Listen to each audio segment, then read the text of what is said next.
ဖျားတခင်ရဲ့အကြောင်းပေါ့နော်ဆိုတော့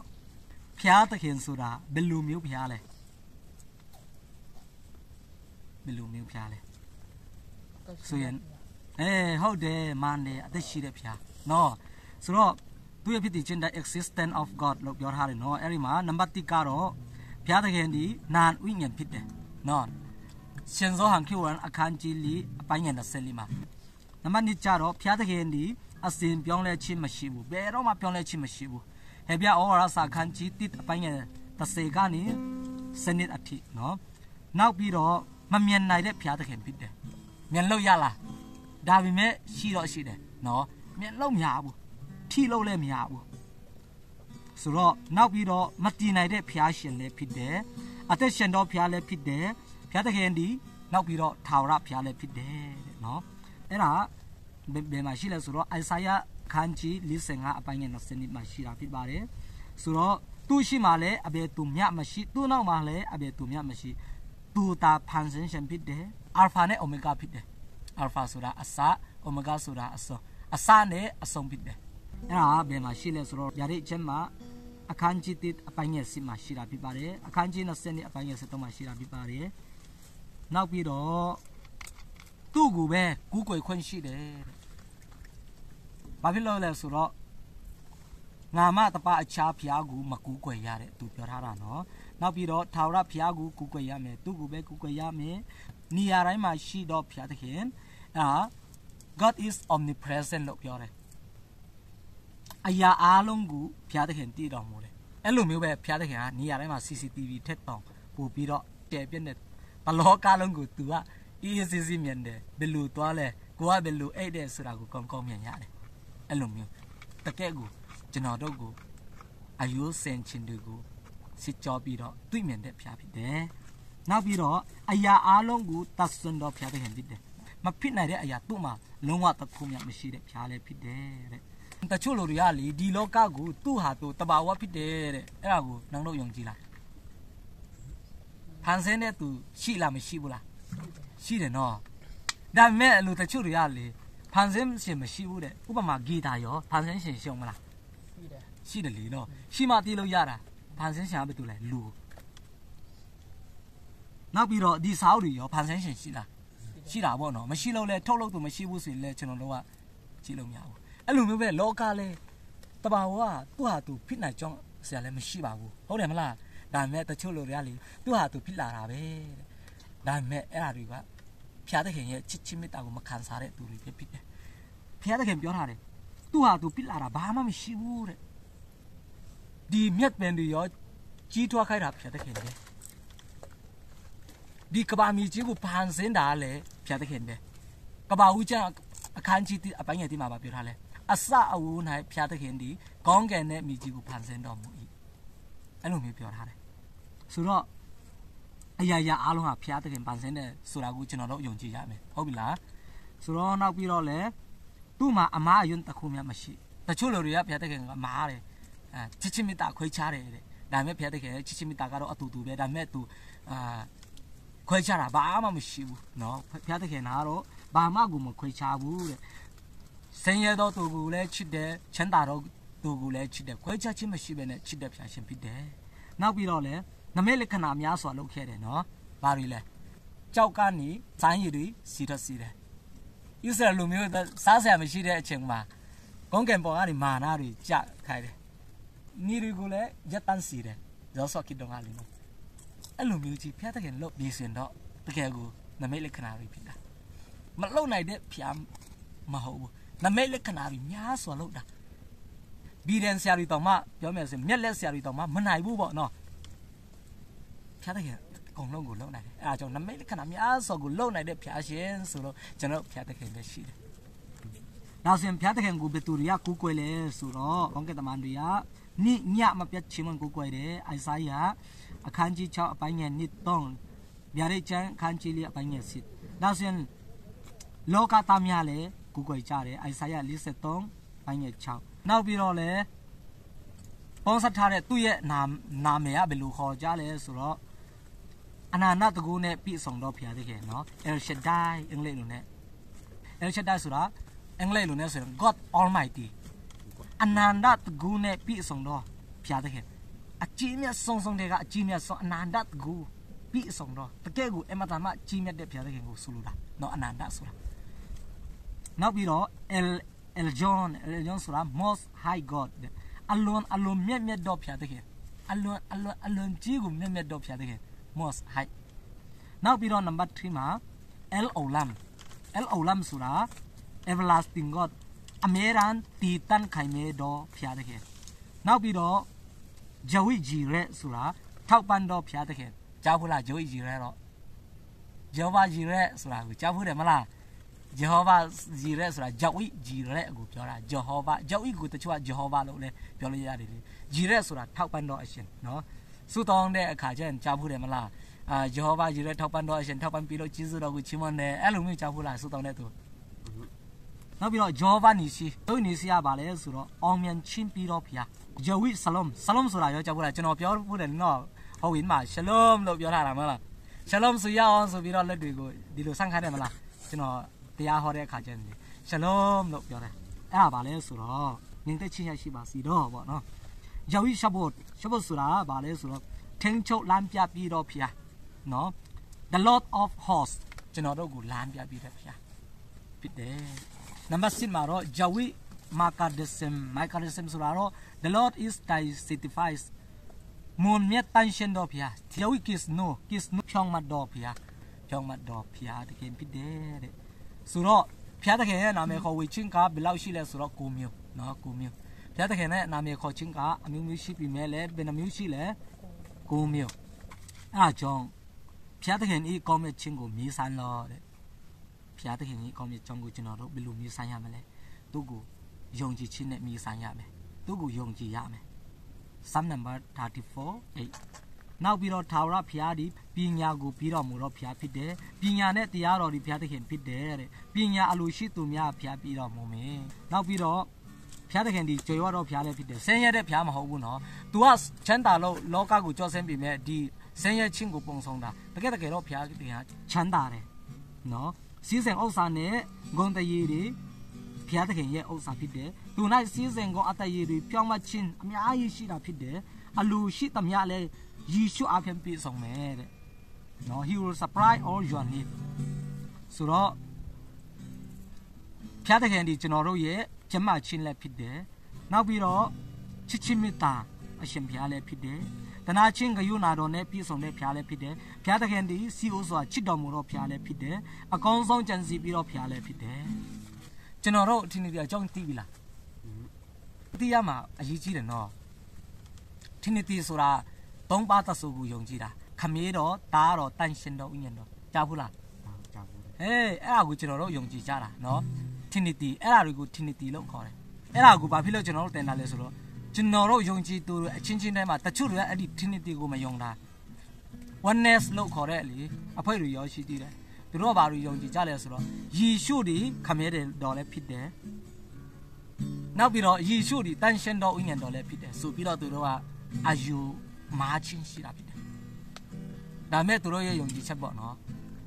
ဆိုတော့ဒါမဲ့ဒီမှာကြတော့ကျွန်တော်ပြောချင်တာElohဆိုတာဖျားသခင် Him ဆိုတာမြတ်ဆိုတော့ Elohim ဆိုတာဖျားသခင်မြတ်အဲ့ဒီဖျားသခင်မြတ်ဟာဘာလဲဆိုတော့ခမဲတော်တားတော်တန်ရှင်တော်ဥညံတော်ဒီသုံးပါးစလုံးဟာတလုံးတော်တဲ့ဖြစ်တယ်အဲ့ဒီ Trinity ကိုမယုံကြည်တဲ့သူတွေကအဲ့ဒီ250တုန်းကလीနော်ရှာဘယ်လင်းယုံကြည်ခြင်းကနေသူတို့ကစတင်လာတာဖြစ်တယ်အခုဘောင်းကနငါအကြောင်းကျွန်တော်တို့တော့ရအောင်နော်အစဝင်းနဲ့ဘုရားသခင်ဒီကောင်းကင်နဲ့မြေကြီးကိုဖန်ဆင်းတော်မူ၏ကမ္ဘာဦးကျမ်းအခန်းကြီး1အပိုင်းငယ်1စာလံကျမ်း135 6ဆိုတော့ကောင်းကင်နဲ့မြေကြီးဟာတဘာဝအလိုအလျောက်ဖြစ်လာတာမဟုတ်ပါဘူးဆိုတာကိုတီချသွားပြီနော်အခုနကျွန်တော်တို့ပြောတဲ့ဟာနော်တီချသွားပြီသူ့ဟာသူဖြစ်လာတာမဟုတ်ဘူးတဘာဝဖြစ်လာတာမဟုတ်ဘူးဘုရားသခင်ကောင်းကင်နဲ့မြေကြီးကိုဗါတယ်လေဖန်ဆင်းတယ်နော်သူ့ဟာသူအလိုလျောက်ဖြစ်လာတာမဟုတ်ဘူးလားမဟုတ်ဘူးဘုရားသခင်ဖန်ဆင်းတယ်ဆိုတာကိုတီချပြီဆိုတော့ကောင်းကင်ဘုံ၌ဘုရားသခင်တည်ရှိတော်မူတယ်နော်ဘုရားသခင်ကောင်းကင်ဘုံမှာတည်ရှိတော်မူတယ်နောက်ပြီးတော့လေကောင်းကင်ဘယ်နှမျိုးရှိလဲအခုကကျွန်တော်မြင်တဲ့ဟာနော်လာအောင်ပါ နံပါတ်1တင်ရီဖုံလွန်ထားတော့နေရနံပါတ်2ကပါလဲဆိုတော့နီကျဲလာရီရှိတဲ့နေရာကအဲ့ဒါအင်္ဂလိပ်လိုနဲ့ celestial heaven တင်ရီဖုံလွန်ထားတော့နေရာကတော့ atmospheric heaven တော့ကြောင့်နေတာနံပါတ်2နာအဖျားသခင်တီစီကင်ဝတ်ဒေါ်နေရ dwelling place of God ဒါဆိုရင်ဘာသူမီအခုနံပြောတဲ့အကြောင်းကိုအဲ့ဒီကောင်းကင်တမန်များရဲ့အကြောင်းကိုကျွန်တော်တို့ပြောကြရအောင်နော်ကောင်းကင်တမန်များရဲ့အနက်အဓိပ္ပာယ်ကတဲ့နော်ဘာတွေလဲဆိုတော့ Greek စကား angelos သူရဲ့အဓိပ္ပာယ်ကြတော့တမန်တော်ပေါ့နော်ကောင်းကင်တမန်များကဘယ်သူဖန်ဆင်းတာလဲဆိုတော့ဘုရားသခင်ပဲဖန်ဆင်းတာဖြစ်တယ်နော်နောက်ပြီးတော့ဘယ်လိုဖန်ဆင်းတာလဲအမင်းပြီးရွက်ဖန်ဆင်းတယ်နှုတ်နဲ့အမင်းပြီးရွက်ဖန်ဆင်းတယ်ဖြစ်စီဆိုတဲ့အတိုင်းဖြစ်လာခဲ့တာနောက်ပြီးတော့ဘုရားသခင်ကဘာဖြစ်လို့ဖန်ဆင်းလဲဆိုတော့စီလွတ်တော်မူတော့အစီခံနဲ့ဝိညာဉ်မျက်စိနဲ့မမြင်နိုင်တော့ဥညာဉ်များဖြစ်တယ်ကဲတဲ့ချင်းကျေးဇူးကိုအမွေလက်တန်းတော်သူတို့ကိုပြုစုခြင်းကောင်းကင်တမန်များဘယ်လောက်ရှိလဲတဲ့ကောင်းကင်တမန်ဘယ်လောက်ရှိလဲဘာသူမိဘစားအောင်คนจะคนเซကဒီတန်ချီမကအတိုင်းမတိများတော့ကောင်းကင်တမန်ရှိတယ်ဘယ်မှာရှိလဲဆိုတော့ဗျာတဲ့ကျန်ငါစက်တိမှာရှိတယ်နောက်မှကျန်စားရှိလားအယုံမှုဆိုရင်ဖတ်ကြည့်လို့လည်းရတယ်နော်ဘယ်လောက်တောင်များတယ်လဲဆိုတော့ကောင်းကင်တမန်များကဒီတန်ချီမကအတိုင်းမတိဆိုတော့အများကြီးဖြစ်မှာပေါ့နော်ဆိုတော့မရည်သွက်နိုင်ဘူးပေါ့ပြောမယ်ဆိုရင်နော်ရည်သွက်လို့မရနိုင်လောက်အောင်များတာဖြစ်တယ်တဲ့နောက်ပြီးတော့သူတို့ကဘယ်မှာရှိလဲကောင်းကင်တမန်တွေကဘယ်မှာရှိလဲဆိုတော့ကောင်းကင်ဘုံ၌ဖျားသခင်နဲ့အတူရှိနေတယ်သူတို့ရဲ့ပင်ကိုယ်အရေးချင်းလူသားအဖြစ်ပြောင်းလဲနိုင်တယ်နော်ကောင်းကင်တမန်တွေအာဗြဟံဖြစ်တော့ကလည်းလူသားအဖြစ်ပြောင်းလဲတာလေနော်အဲ့ဒါကိုကြားဘူးလားအာဗြဟံတမန်ချင်းစာရောဖတ်ဘူးလားအခုဖတ်ကြတော့နော်အခုကစားဖျောင်းမှာလူသားအဖြစ်ပြောင်းလဲလို့ရတယ်နောက်ပြီးတော့လူသားတွေထက်ကြီးမြတ်တဲ့ဩဇာရှိတယ်နောက်ပြီးတော့ဆောင်မဲ့ချင်းကိုမပြုတ်ထင်းများပြေးစားချင်းလည်းမပြုတ်သူတို့ကဇာတိအသွေးတွေမရှိဘူးလူယောက်ျားကနေအမျိုးတွေမဖြစ်ဘူးလေနော်သူတို့ကကျွန်တော်ကလူယောက်ျားတဲ့ကနေမိမုံရဲ့အမျိုးတွေကျွန်တော်တို့ကရှိတယ်နော်ယောက်ျားမင်းမအသွေးပြီးတော့အဲ့ဒီအမျိုးတွေရတာဒါမဲ့သူတို့ကတော့အဲ့လိုမဟုတ်ဘူးဖျားသခင်ဖြစ်စီဆိုပြီးတော့ဖန်ဆင်းတဲ့အခါကျတော့သူတို့ကအဲ့ဒီအတိအတာနဲ့အသက်မရှင်ဘူးအဲ့ကြောင့်သူတို့ကထင်းများချင်းမင်္ဂလာဒီနေ့မင်္ဂလာဆောင်ရအောင်ဆိုပြီးတော့သူတို့ကဖိတ်စာမျိုးမရှိဘူးမင်းမယူချင်းလည်းမရှိဘူးပေါ့နော်ထင်ရချင်းလည်းမရှိဘူးတီချင်းနဲ့အစဉ်ကင်းလွတ်တယ်သူတို့ကတီတတ်တာလည်းမရှိဘူးမတီတတ်ဘူးကောင်းကင်တမန်လည်းနော်နောက်ပြီးတော့သူတို့ကိုလည်းကိုယ်ကိုယ်ခွန်းလည်းမရှိဘူးသူတို့ကဖျားသခင်နဲ့လက်ရဘက်၌ထိုင်ခွန်းလုံးဝမရှိဘူးတဲ့သူတို့ကဖျားသခင်ကိုကိုယ်ကိုယ်ပြီးမြဲဖျားသခင်ရဲ့လက်ရဘက်၌ထိုင်ခွန်းလုံးဝမရှိဘူးတဲ့နောက်ပြီးတော့သူတို့ဟာအပြစ်လုပ်ခွင့်မရှိဘူးတဲ့အဲ့ဒါကြောင့်ကျွန်တော်တို့လူသားတွေဟာကောင်းကင်တမန်တွေထပ်ပူပြီးတော့ဂျေဇုတော်ကိုခံစားတယ်ကျွန်တော်တို့ဖျားသခင်ရဲ့လက်ရာတော်ဖက်မှာထိုင်ခွန်းလဲရှိတယ်လေနောက်ပြီးတော့အပြစ်လုပ်ခွင့်လဲမရှိပြီမဲ့လဲကျွန်တော်တို့အပြစ်ရှိလို့လေသူကကဲတင်လာတယ်အပြစ်ရှိတော့သူတွေကျွန်တော်တို့ကဲတင်တယ်သူတို့အပြစ်ရှိတယ်ဆိုရင်မကဲတင်ဘူးနော်ကဲတင်ခွင့်မရဘူးတခါချင်းနဲ့သူတို့ကအပြစ်ကြောင့်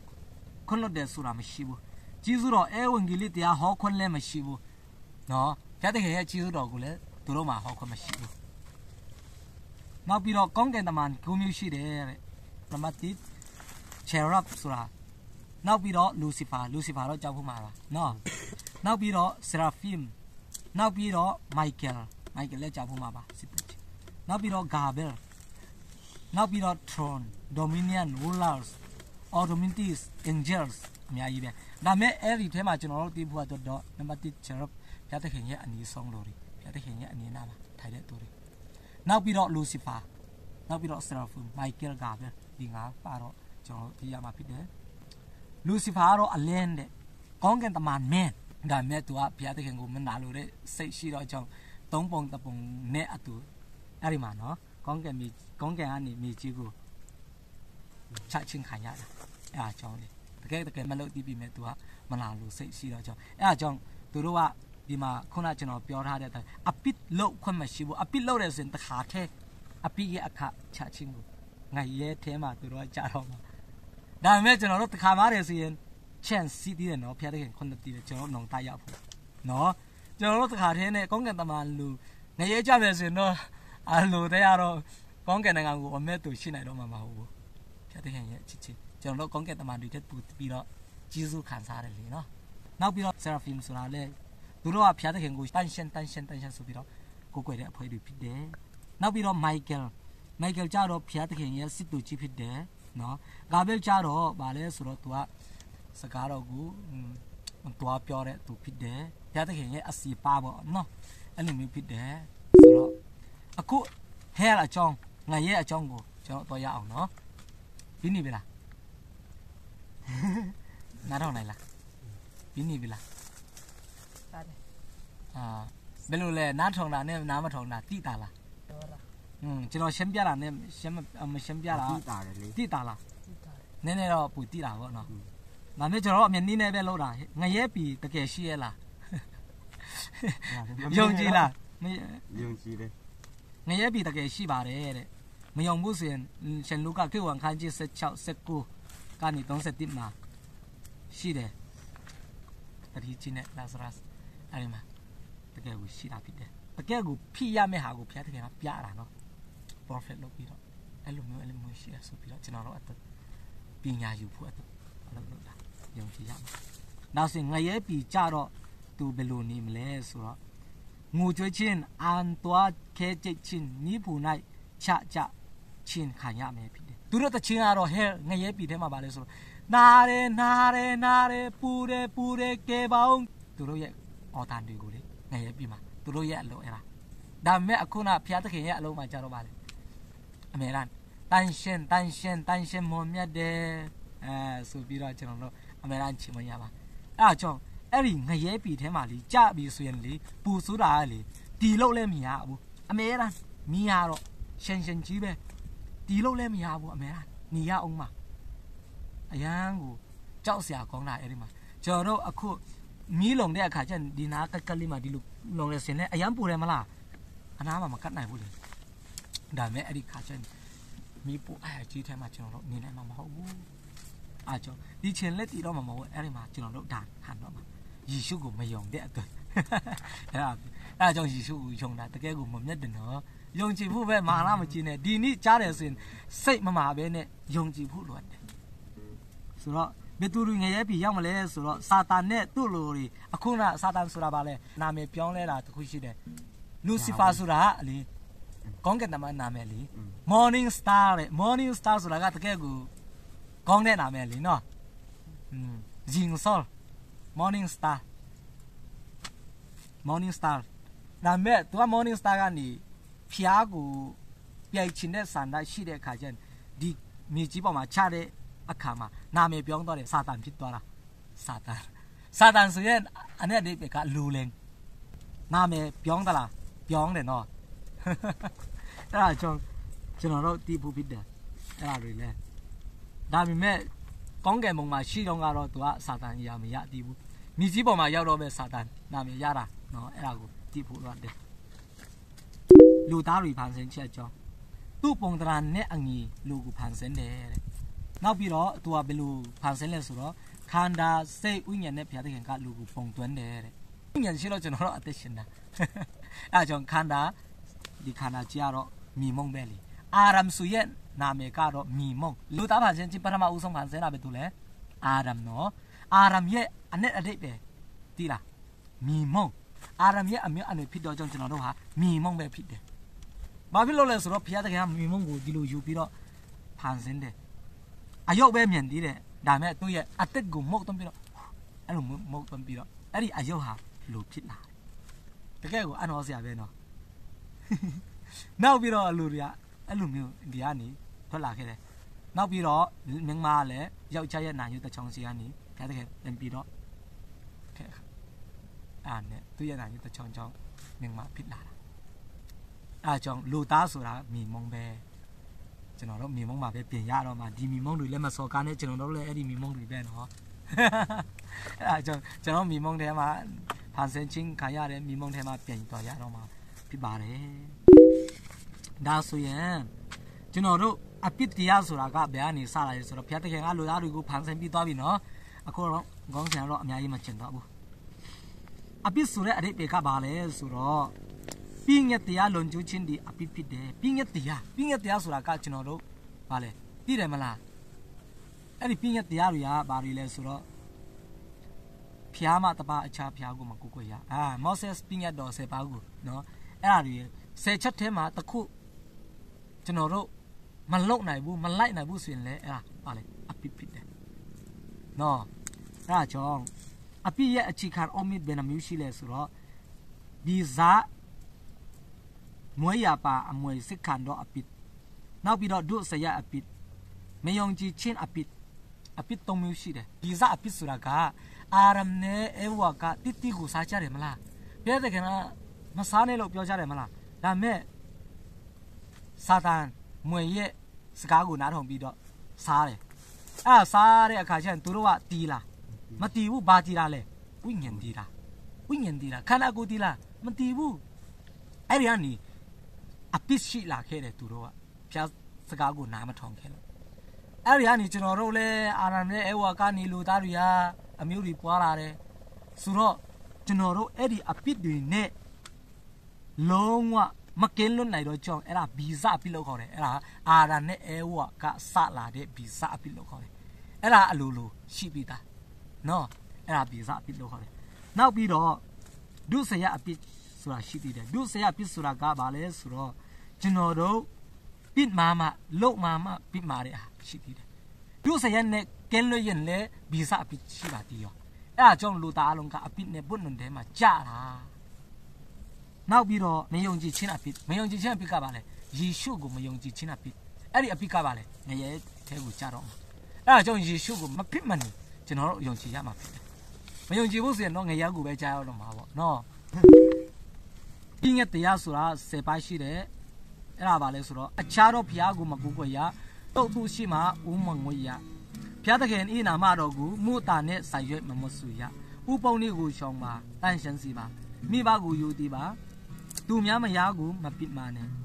မမန်တော့တတိကိုမခံနဲ့ကိုယ်အနင်းနာချင်းနဲ့အင်ကိုတတ်မဲ့လူတော့စိတ်မရှိစေနဲ့အဲ့ဒါပြည့်ရတော့ဆက်ပါဖြစ်တယ်ဆိုတော့အဲ့ဒါတို့ကိုကျွန်တော်တို့လုံနိုင်တယ်ဆိုရင်တော့မသင်္စားချောင်းဒီဟာလုံနိုင်တယ်အကောင်လုံးကိုအထီလုံနိုင်တယ်ဒါမဲ့ဒီတစ်ခုကိုမလုံနိုင်ဘူးဆိုရင်အကောင်လုံးကိုလုံနိုင်မလားမလုံနိုင်တော့ဘူးအဲ့ဒါကြောင့်အပစ်နဲ့ကျွန်တော်တို့မကင်းလွတ်နိုင်တော့ဘူးလေတစ်ခုအောင်မြင်တယ်တစ်ခုကပြန်ရှုံးတယ်မအောင်နိုင်တော့ဘူးလေမဟုတ်လားအဲ့ဒါကြောင့်အပစ်နဲ့ကျွန်တော်တို့မကင်းလွတ်နိုင်ဘူးလူသားတို့ရအဲ့ဒါကြောင့်ကဲတဲ့မရှင်လာတာကျွန်တော်တို့မကင်းနိုင်လို့ဘုရားသခင်ကိုယ်တိုင်ကဲတင်ပြီးဖူလာခဲ့တာတနည်းအားဖြင့်ပြောမယ်ဆိုရင်ကျက်ဥကြော်တယ်ကျက်ဥ10လုံးကြော်တယ်အဲ့ဒီကျက်ဥ10လုံးကိုကြော်တဲ့အခါကျက်ဥ9လုံးကတော့ကောင်းနားထောင်နော်ကျက်ဥ9လုံးကတော့ကောင်းကြီးဒါပေမဲ့တလုံးကတော့မကောင်းဘူးနန်းစော်တယ်ပုတ်တယ်အဲ့ဒီကျက်ဥ10လုံးကိုအတူတူကြော်တယ်ဆိုရင်နန်းမလားမနာဘူးလားဘာဖြစ်လို့လဲမကောင်းဘူးအဲ့ဒီကျက်ခါတော့လို့ကြီးပဲအဲ့လိုမျိုးပဲပြည့်ညက်တရား10ပါလဲ9ပါးကိုကျွန်တော်တို့လိုက်ရှောင်းနိုင်တယ်ဆိုပါစို့ဒီပြည့်ညက်တော့တပါးကိုကြားတယ်ဆိုရင်အဲ့ဒီချက်ဦးနဲ့အတူတူပဲမလုံးနိုင်တော့ဘူးမဟုတ်ဘူးလားမကောင်းနိုင်တော့ဘူးလေနော်အောင်ခါနီးဆဲအပေါ်ကိုမြင့်တက်တဲ့ကကျန်အပေါ်ကိုရောက်ခါနီးမှပြန်ကြတယ်အဲ့လိုမျိုးပဲဖြစ်သွားတာလေနားလည်လားသဘောပေါက်လားကျွန်တော်ရှင်းပြတာကိုပေါက်တယ်နော်ဟောအဲ့လိုမျိုးပဲအဲ့ဒါကြောင့်လောကမှာလုံးနိုင်တော့သူမရှိဘူးတမျိုးအပြင်ပြောမယ်ဆိုရင်ယဉ်နစ်နဲ့အတူတူပဲလူတယောက်တွေယဉ်နစ်တယ်ယဉ်မှာကိုတတ်ဘူးနော်ဒီကန်ဒီထဲမှာဒီလောက်ခေါင်းထက်ဒီလောက်တော့မှရှိတယ်အဲ့ဒီထဲမှာကြားတယ်โอเคပါဆိုပြီးတော့အော်တယ်အဲ့ဒါနဲ့အော်တော့လူတယောက်ကမြင်တယ်โอเคဟိုကောင်ကတော့ယဉ်နစ်ပြီနော်မကိုတတ်ဘူးကျွန်တော်ကတော့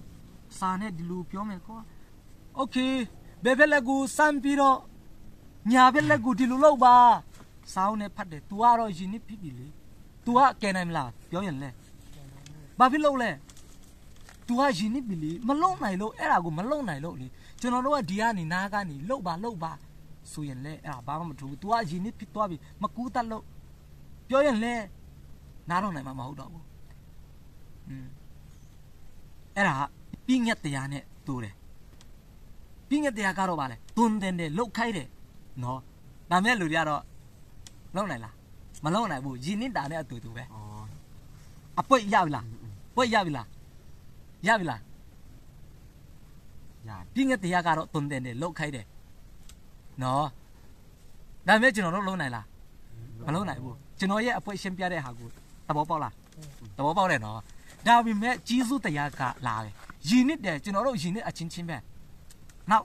တယောက်လာရောဟာခုကောင်ကြတော့ယဉ်နေတာပဲဆိုပြီးတော့ဒီနာကနေအဲ့လိုမျိုးလှုပ်ခိုင်းတာမျိုးမဟုတ်တော့ပဲသူကိုယ်တိုင်အဲ့ဒီရီထဲမှာဆင်းတယ်ရီထဲမှာသူကိုယ်တိုင်ဆင်းပြီးတော့လေဘာမှမပြောဘဲနဲ့စကားလည်းမများဘူးသူကဖက်ပြီးတော့ဒီမှာစပယ်ကနေယဉ်နေတယ်ဆိုရင်စပယ်ကနေဆွေရတယ်လीနော်ဒီခန္ဓာကိုယ်ကနေကျွန်တော်တို့ပွဲရင်ကဲတင်တဲ့သူရောတခါလေယဉ်နေတော့မှာစပယ်ကနေဆွေရတာယဉ်နေတယ်ဆိုရင်အဲ့ဒါဘဟုသူတတိဖို့နော်စရောက်ရောက်ကိုကဲတင်လို့ရှိရင်စပယ်ကနေဆွေရတယ်ကျွန်တော်လည်းယဉ်နေဖူးလို့လေကျွန်တော်ယဉ်နေဖူးသူ့ကိုပါတခါလေဆွေတော့တာတော်တော်မှမနေရုံရတယ်အဲ့နောက်တယောက်ကကျွန်တော်စပယ်ကနေဒီလိုဆွေတာအလိုလိုခက်လာတယ်ပြောချင်တာပါလေယဉ်နေပစ်တယ်အဲ့ဒီယဉ်နေတဲ့အခါကျရင် तू ကကိုယ်တိုင်ဒီနာကနေဒီလိုလောက်ပါညာဘက်ကိုစမ်းပြီးတော့ချီဘက်ကိုဒီလိုလောက်ပါမပြောတော့ဘဲနဲ့ तू ကိုယ်တိုင်အဲ့ဒီရီထဲမှာခုံချတယ်နော်ခုံချပြီးတော့စပယ်ကနေဆွဲတယ်ထုတ်ပစ်လိုက်တယ်အဲ့ဒါမှ तू လွတ်သွားတယ်အဲ့လိုမျိုးပဲယေရှုကလေကောင်းကင်ပေါ်ကနေလေအဲ့ဒီကျွန်တော်တို့အပြစ်ရှိတဲ့လူသားတွေကိုကျွန်တော်တို့ကိုယ့်ဟာကိုယ်မကင်နိုင်တော့လို့လေနော်ယေရှုကအဲ့ဒီလောကမှာကျွန်တော်တို့အပြစ်သားတွေနဲ့အတူတူအသက်ရှင်ပြီးတော့အကုန်လုံးကိုခံယူခဲ့တယ်33နှစ်လုံးဒီမှာအသက်ရှင်ခဲ့တယ်ကဘာမီကြီးမှာအပြစ်မရှိဘဲနဲ့သူကလည်းကျွန်တော်တို့ကိုကယ်တင်ပြတယ်ပဲမှာလေကတ်တိုက်ပေါ်မှာသူကိုယ်တိုင်မလုတ်ခိုင်းတော့ဘဲနဲ့သူကိုယ်တိုင်လုတ်ပြီးတယ်ကျွန်တော်တို့အသက်အဲ့ဒီကယ်တင်ပိုင်ရှင်လိုပဲယဉ်နေတဲ့သူလိုမျိုးပဲသူကိုယ်တိုင်အဲ့ဒီယီထဲမှာဒီလောကထဲမှာသူကကြွဆင်းလာခဲ့တယ်အဲ့ဒါနဲ့သူကကျွန်တော်တို့ကိုဒီနဲ့သူဆွဲခေါ်တယ်လို့မျိုးပဲကတ်တိုင်ပေါ်မှာသူကကျွန်တော်တို့ရဲ့အပြစ်တွေကိုဆွဲခေါ်ခဲ့တယ်အပြစ်မရှိဘဲနဲ့အသွေးသွန်းလုံးတယ်ဘယ်လိုလဲဆိုတော့ဖျားသခင်ရှိတော်မောက်မှာလေမွေးရစ်ပူကျော်တဲ့အခါအသွေးတော်ကိုကျွန်တော်တို့တည်ဆောင်ရတယ်ဓမ္မဟောင်းကျမ်းကိကလေသူတို့အပြစ်တွေကိုဖြေတဲ့အခါကျရင်ဒိုးတငယ်တွေနောက်ပြီးတော့စိတ်တငယ်တွေနော်အဲ့ဒါတွေကိုဆွဲပြီးတော့လေနော်သူတို့ကဟိုလေဘန်ကနေတက်ပြီးတော့အဲ့ဒီအသွေးတွေကိုမီးရှို့ပြီးတော့အဲ့ဒီအမွေးတွေကိုဖျားတဲ့ခင်ကအနန္တရှုလာပြီအနန္တရှုလာအဲ့ဒါနဲ့ဖျားတဲ့ခင်ကျင်းတာဒါပေမဲ့အဲ့ဒီတရိษံအပေါ်မှာဘာဖြစ်လို့မတွန်းလုံးတော့ပဲနဲ့ဖျားတဲ့ခင်ကိုယ်တိုင်လောကကိုလာပြီးတော့အဲ့ဒီအသွေးတွေကိုဒီမှာနော်ထွက်လာလဲဆိုတော့အဲ့ဒီတရိษံတွေကိုအသွေးကိုသူကအစားထိုးပြီးတာတရိษံအသွေးမလူတော့ပဲနဲ့သူကိုယ်တိုင်အသွေးတွန်းလုံးခဲ့တယ်တရိษံအသွေးကိုမလူတော့ပဲနဲ့သူ့ရဲ့အသွေးတွေကြောင့်ဖျားတဲ့ခင်ကျင်းတ်သွားတာဖျားတဲ့ခင်ရဲ့ဒေါသတွေကိုသူ့ရဲ့အသွေးတော်အဖြစ်ပြီးစီးတာအဲအကြောင်းကျွန်တော်တို့ကယေရှုအဖြစ်တောင်းမရရောက်တယ်ဆိုတာအဲ့ဒီအသွေးတော်ကြောင့်ပဲနားရှင်းမယ်တော့ထင်ပါတယ်နော်အခုကျေးဇူးတရားပေါ်မှာကျွန်တော်တို့မူတည်တဲ့အခါကျရင်လေအေးဟာကျေးဇူးတော်ပဲအရာရာအားလုံးကျွန်တော်တို့အောင်မြင်သွားအဲ့ဒါကျွန်တော်တို့ရဲ့ခွန်အားမဟုတ်တော့ဘူးပဲသူ့ခွန်အားလေဖျား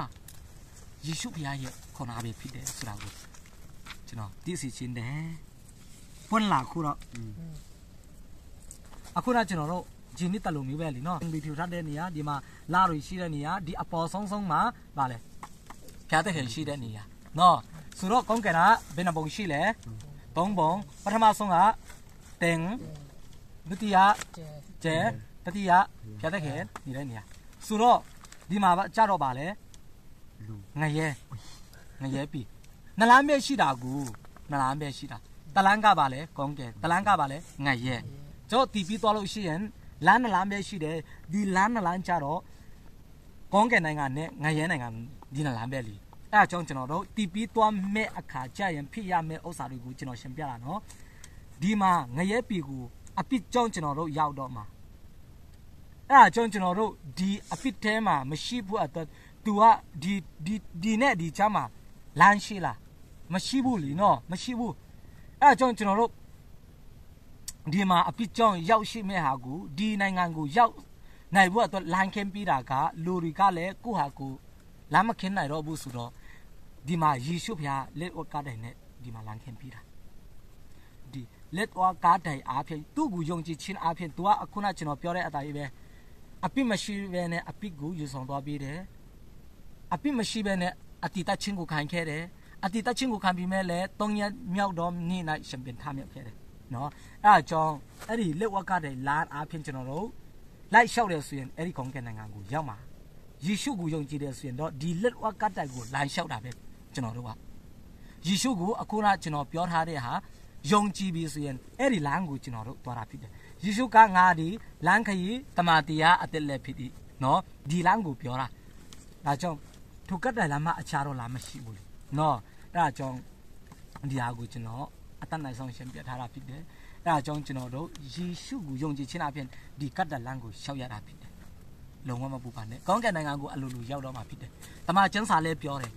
နော်အဲ့ဒါကြောင့်တမန်ကျမ်းစာပြောတဲ့စကားကိုကျွန်တော်တို့ယုံကြည်တယ်ဆိုရင်တော့ကျွန်တော်တို့ဟာဘယ်တော့မှပူပန်စရာဘဝမှာမရှိတော့ဘူးဆိုတော့လေတဲ့ချင်းစိတ်ချမှုရရှိပြီးနောက်တက်တီခံဖို့လိုလားမလိုဘူးလားအဲ့ဒါကိုပြောမယ်နော်မလိုဘူးလားလိုတယ်နော်ဘာဖြစ်လို့လဲဆိုတော့ဒီမှာလေ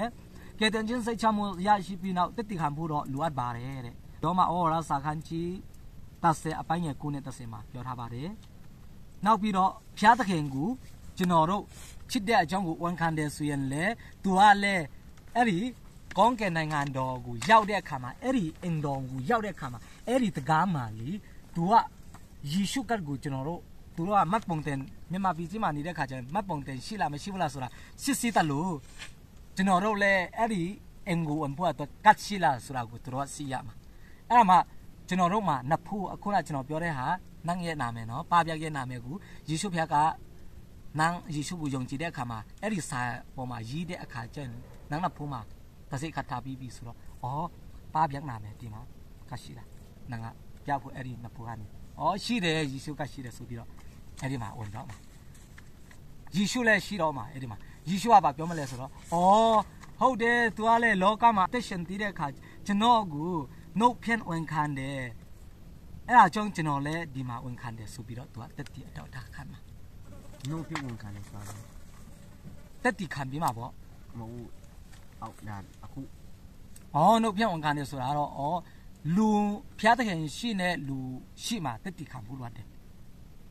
နေတဲ့ချင်းစိတ်ချမှုနော်ဖျားကြောင်းမှာအတင်းတော်အတင်းသူအတင်းသားလူရှိမှာပေါ့နော်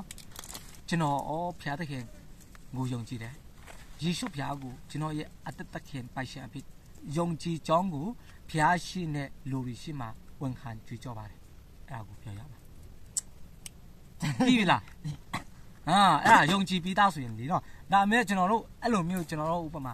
မပြောကောင်းမဆိုကောင်းတောထဲမှာနေပြီးတော့လေအတင်းသူတင်းသားလည်းမရှိဘူးဒီမှာတခုခုဖြစ်ပြီးတော့လေယေရှုကိုတော့ယုံကြည်ပြီးသွားပြီဒါမဲ့တခုခုဖြစ်ပြီးတော့ accident happen ဖြစ်ပြီးတော့ရုပ်တရားဆုံးသွားခဲ့ရင်တီခဲ့ရင်လीနော်အဲ့ဒါလေဖျားကျုံးမှာလည်းအချိန်မရှိတော့ဘူးဆိုတော့အဲ့ဒါလေကောင်းကင်နိုင်ငံတော့ရောက်တယ်ဒါပေမဲ့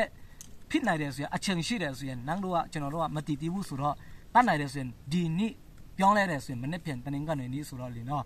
ဥပမာပြောတာပေါ့နော်အဲ့ဒီဖျားကျုံးမှာမနေ့ပြန်ကျန်ဖျားကျုံးမှာတက်တီခံမယ်ခံတဲ့အကြောင်းကိုအခုနလိုမျိုးပြောမယ်ကျွန်တော်ရဲ့ဘဝမှာယေရှုဖျားကိုအသက်သခင်ကြီးစုဆံဖြစ်ယုံကြည်တော်ကြောင့်ဖျားရှိတဲ့လူရှိမှဝန်ခံပါတယ်ကြွေးကြော်ပါတယ်ဆိုပြီးတော့ဖျားရှိမှရောလူတွေရှိမှရောနှုတ်ဖြင့်ဝန်ခံရမယ်ဆိုတာအဲ့ဒါလေးပြီးပြီလားအဲ့ဒါကြောင့်ဝန်ခံဖို့လိုတယ်ဆိုတာတက်တီခံဖို့လိုတယ်ဆိုတာအဲ့ဒီမှာပြောထားတာဖြစ်တယ်ဖျားတခင်ကလည်းအချိန်ရှိတယ်ဆိုရင်ပြောခိုင်းတာနော်တကယ်ကိုပြောင်းလဲတယ်ဆိုရင်ဒီဖျားရှိလို့ရှိမှကျွန်တော်တို့ပြောကိုပြောရမှာတချို့လူတွေကချက်တတ်တယ်လေမရှိရဘူးကျွန်တော်ကိုအမိပြုတ်ပြီးတော့ဝန်ခံနိုင်တယ်ဆိုရင်လေကောင်းကင်နိုင်ငံမှာကျွန်တော်လည်းဝန်ခံပြီးမယ်ရှက်တယ်ဆိုပြီးတော့မပြောဘူးဆိုရင်လည်း तू ကလည်းဝန်ခံမပြီးဘူးဒီမှာကောင်းကောင်းနားထောင်နော်အကျဉ်သူဒီလူတို့ရှိမှငါ့ကိုဝန်ခံဝန်ခံရမယ်တဲ့ကောင်းကင်ဘုံ၌ရှိတော့ငါဤခမဲတော်ရှိမှသူသူကိုငါဝန်ခံမယ်နောက်ပြီးတော့ အကျဉ်သူရီလူတို့ရှိမှငါကိုငင်းပယ်အန်တချို့တလီရကျွန်တော်ကိုလူရီရှိမှအချက်ခံပြီးတော့မတရချင်ဘူးမကြွေးကြော်ချင်ဘူးဆိုရင်ဒီမှာ33မှာကောင်းကင်ဘုံ၌ရှိတော့ငါဤခမဲတော်ရှိမှထူတူကိုငါငင်းပယ်မယ်ခုနပြောတဲ့ဟာဒီမှာကောင်းကင်ဘုံမှာဖျားသခင်ရဲ့အင်တော်မှာကျွန်တော်တို့ရောက်ပြီးလို့ရှိရင်အဲ့ဒီတကာဝဝမှာယေရှုကအဲ့ဒီမှာဗာပြောထားမလဲဆိုတော့နန်းလေဒီတက်တီခံပြီးတဲ့အတွက်လေဒီမှာတိတ်တန်ကြပါအဖသူ့ကိုကျွန်တော်တည်တယ်နန်းကတော့ဝန်ခံမပြီးဘူးဆိုရင်တော့အဖကျွန်တော်လည်းမတည်ဘူးသူကလည်းကဘာမှာအသက်ရှင်နေတဲ့အခါမှာကျွန်တော်ကိုဝန်မခံလို့ကျွန်တော်လည်းဝန်မခံဘူးဒီတိုင်းနဲ့net ပြီးတော့ဝင်တယ်ဘောငါပြီးတော့ဆိုတော့ပြောမယ်ဆိုရင်တော့ကျန်တာတော့ငရဲပဲရှိတော့တာပေါ့ငါပြီးဆိုတာလည်းမတည်ဘူးငရဲပဲပေါ့ဖျားတဲ့ခင်ကဒီအင်ခွန်းဒီအင်ကိုဝန်ခွန်းမပြုတ်တော့ဘူးဆိုတော့လေဒီအင်ကိုဝန်ဖို့ရေးအရေးကြီးတာကျွန်တော်တို့လူတွေအဲ့ဒါကြောင့်ယေရှုဘုရားကိုယုံကြည်ဖို့လေယုံကြည်မှကျွန်တော်တို့လည်းပါရှိသေးလေဝန်ခံမယ်နှုတ်နဲ့ဝန်ခံမယ်ရေးစားထားတဲ့အခါကျရင်မင်းမတွေပေါ်မှာချစ်တဲ့အကြောင်းကိုပြောတယ်လို့ပေါ့နော်ချစ်ချစ်မေတ္တာမှာပါလေ by action လေမဟုတ်ဘူးလားဖျားတဲ့ခင်ကိုလည်းချစ်တယ်ဆိုရင်ကျွန်တော်တို့လည်း by action နဲ့ပြရမှာနှုတ်နဲ့ဝန်ခံတဲ့ရင်နှုတ်နဲ့ဝန်ခံရမှာပြောကိုပြောရမှာကျွန်တော်လည်းပြောတာမဟုတ်ဘူးတမန်ကျမ်းစာယုံကြလားယုံတယ်နော်ချားစကားဒါဆိုရင်တတိကခံရမယ်ယုံတယ်ဆိုရင်အရေးကြီးတယ်ဖျားရှိလို့ရှိမှာပေါ့နော်နောက်ပြီးတော့ဘာကိုဆိုမြဲလဲဆိုတော့ကျွန်တော်တီဗီဆိုရင်ကောင်းကင်နိုင်ငံကိုဝင်ရတော့မယ်ဘာဖြစ်လို့လဲဆိုတော့ဒီမှာမတီခင်ကဲတင်ချင်းရတဲ့အကြောင်းကိုဘယ်အချိန်မှသိနိုင်တယ်လဲနော်ဘယ်အချိန်မှသိနိုင်တယ်လဲမတီခင်လားတီးပြီးမှလားဟေးမတီခင်လီးပေါ့တချို့လူတွေကပြောတယ်နော်ကျွန်တော်တို့ gospel သွားတဲ့နေရာမှာဆိုညာတော့အဖြစ်လူကြီးအပိုင်းတွေဟာလीနော်တီးပြီးမှတိမှာပေါ့အဲ့ဒါတော့တဲ့မှန်လားကောင်းကင်နိုင်ငံကိုရောက်မဲ့အကြောင်းကိုဒါပေမဲ့အဲ့ဒါမဟုတ်ဘူးမတီခင်လေးကိုကောင်းကင်နိုင်ငံကိုတိရမဲ့အကြောင်းကိုတိကိုတိရမှာနော်အဲ့လေးကိုဘာလို့လဲဆိုတော့ယေရှုအားဖြင့် तू ကအာမခံပြီးတော့ပြီဆိုတော့ယေရှုကိုယုံကြည်တယ်ဆိုရင်တော့ရောက်မယ်ဆိုတာကိုကျွန်တော်တို့ယေရှုအားဖြင့်ကြောတာဖြစ်တယ်နော်အဲ့ဒါကိုသိတယ်နော်ဒီဟာနေပြီဒါဆိုရင်ကဲတဲ့ချင်းစိတ်ချမှုရရှိပြီးနောက်ဘာအကျိုးကောင်းများရရှိနိုင်တယ်လဲမိမိကျွန်တော်တို့ရဲ့ဘဝမှာပေါ့နော်အဲ့ဒါတွေကဘာလို့ရမလဲခုနကကျွန်တော်ပြောတာတခါတည်းယုံကြည်ပြီးတဲ့အခါမှာတခါတည်းပဲနဲ့ကဲတဲ့ချင်းရသွားတယ် FSA or SA အခန်းကြီးနေအပိုင်းရရှိမှာတခါတည်းကဲတဲ့ချင်းရသွားတယ်နံပါတ်2ကဘာလဲဆိုတော့ Son of God ဖျားသခင်ရဲ့သားဖြစ်ခြင်းကိုရခဲ့တယ်နံပါတ်3ကဘာလဲဆိုတော့တန်ရှင်တော်ဝိညာဉ်တော်ကကျွန်တော်တို့ကိုမှတ်ထားပြီးတယ်နော်ဘယ်မှာမှတ်ထားပြီးလဲဆိုတော့တစိတ်ခတ်ပြီးတယ်နောက်ပြီးတော့ဘာလုပ်ပြီးလဲဆိုတော့အဘဟုခေါ်တတ်ခြင်းရရှိခဲ့တယ်အဖဖယားကျေးဇူးတင်ဆိုတဲ့ဟာကိုခေါ်နိုင်ခြင်းကိုပြီးခဲ့တယ်နံပါတ်3ချက်ကတော့ဘာပြောလဲဝိညာဉ်တော်ဆုံးမပြည့်ပြင်တော်မူခြင်းတန်ရှင်တော်ဝိညာဉ်တော်ရဲ့ဆုံးမတတ်ခြင်းကိုကျွန်တော်တို့ရရှိခဲ့တယ်ဖျားတာဖြစ်ပြီးတဲ့နောက်ပြီးတော့ eternal life အသက်ထာဝရကိုရရှိခဲ့တယ်ကောင်းကင်နိုင်ငံကိုဝန်စားခဲ့တယ်နောက်ပြီးတော့အပစ္စယန်ချင်းမခံရတော့ဘူးအပစ္စယန်ချင်းတချို့ကပြောတယ်နော်တောက်ဆရာများဖြစ်သွားတာကျွန်တော်တို့ကတော့အပစ္စယန်ရမှာအဲ့လိုမျိုးပြောကြတယ်မဟုတ်ဘူးယေရှုဖျားကိုယုံကြည်တဲ့အခါကျတော့အပစ္စယန်ချင်းလုံးဝမရှိတော့ဘူးအပစ္စယန်ချင်းကျွန်တော်တို့အပိမမရှိတော့တာဘာဖြစ်လို့လဲဆိုတော့ယေရှုကကျွန်တော်တို့အတွက်ဆောင်ပြီးသွားပြီနော်အားကြောင့်မကြောက်နဲ့အဲ့ဒါကြောင့်မကြောက်ရဘူးဖျားကျွန်တော်တို့အတွက်အတူရှိတယ်အကောင်းဆုံးကိုလမ်းပြပြတယ်ဆိုတာနောက်ပြီးတော့ဗာလဲဆိုတော့ယေရှုကဲတော့ရှင်ပြန်ထားမြောက်နေနောက်ဆုံးမှာဘာဖြစ်မလဲဆိုတော့ကျွန်တော်တို့ရဲ့ဝိညာဉ်ထဲမှာဟုတ်ဘူးဒီပုတ်သွားတဲ့ဒီခန္ဓာကိုယ်တွေတောင်မှ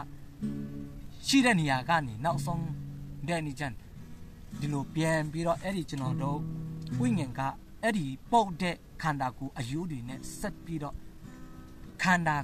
ကိုယ်ကျွန်တော်တို့လူသားတွေခန္ဓာကိုယ်ရှိတယ်လို့ဝိညာဉ်ခန္ဓာကိုယ်လည်းတခါတည်းဆက်လာတော့မှာအဲ့ဒီဝိညာဉ်ခန္ဓာကိုယ်နဲ့ကောင်းကင်တမန်များလို့ကျွန်တော်တို့အသက်ရှင်ပြီးတော့ဖျားကိုချီးမွမ်းကြပါပြောစရာမကောင်းဘူးလားဒီလားဆိုတော့တူတဲ့မူရလားရတယ် အခုကြတော့ဘာလို့ပြောမလဲဆိုတော့ဘာဖြစ်လို့ဖျားတဲ့ခင်ကခေါ်ခဲ့တယ်လေဘာဖြစ်လို့ကဲတင်ခဲ့တယ်လေအရန်ချစ်လွန်းလို့ပေါ့နော်အရန်ချစ်လွန်းလို့ဘာဖြစ်လို့လဲဆိုတော့သူ့ရဲ့တပုံစံတွေကိုသူကဖန်ဆင်းတာကိုကျွန်တော်တို့လူသားတွေအဲဒါကြောင့်သူ့ရဲ့ပုံစံဖြစ်တဲ့ကျွန်တော်တို့လူသားတွေဘလောက်ပဲဆူသူကအပစ်တဲ့ကနေပြန်ပြီးတော့သူ့ရဲ့ဖြစ်တည်နေတဲ့ကျွန်တော်တို့သူ့ပုံစံတွေဟာသူကနှမျောတယ်ငရဲကိုမကြစီချင်တော့အဲကြောင့်မဖြစ်အောင်ကဲတင်ခဲ့တာကောင်းကင်ကနေတော့မှရှာပြီးတော့အနည်းဆုံးကိုအစင်းရဲဆုံးကိုအကက်ကဲဆုံးကိုခံပြီးတော့ကောင်းကင်နိုင်ငံကိုပြန်ပို့တာပထမအေရင်ကိုပြန်ရစီချင်တာပထမအေရင်ဥယျာဉ်ကပါလေဒီချိမရှိဘူးလေမဟုတ်လားသူတို့ကတိမစားဘူးဆိုရင်လေအဲ့လိုမျိုးကျွန်တော်တို့အစင်းရဲချင်းနောက်ပြီးတော့ငရဲဆိုတာလဲကျွန်တော်တို့ကြားမှာမဟုတ်ဘူးလေမဟုတ်လားပထမဥယျာဉ်ကိုအဲ့လိုမျိုးကျွန်တော်တို့ရစီချင်တော့နောက်ပြီးတော့သူ့ရဲ့သားသူ့ရဲ့လူတွေဖြစ်လို့အဲ့လိုမျိုးသူကကဲတင်လာတာဖြစ်တယ်အကြောင်းကတော့ဗာလဲဆိုတော့တကယ့်ကိုချစ်လွန်းလို့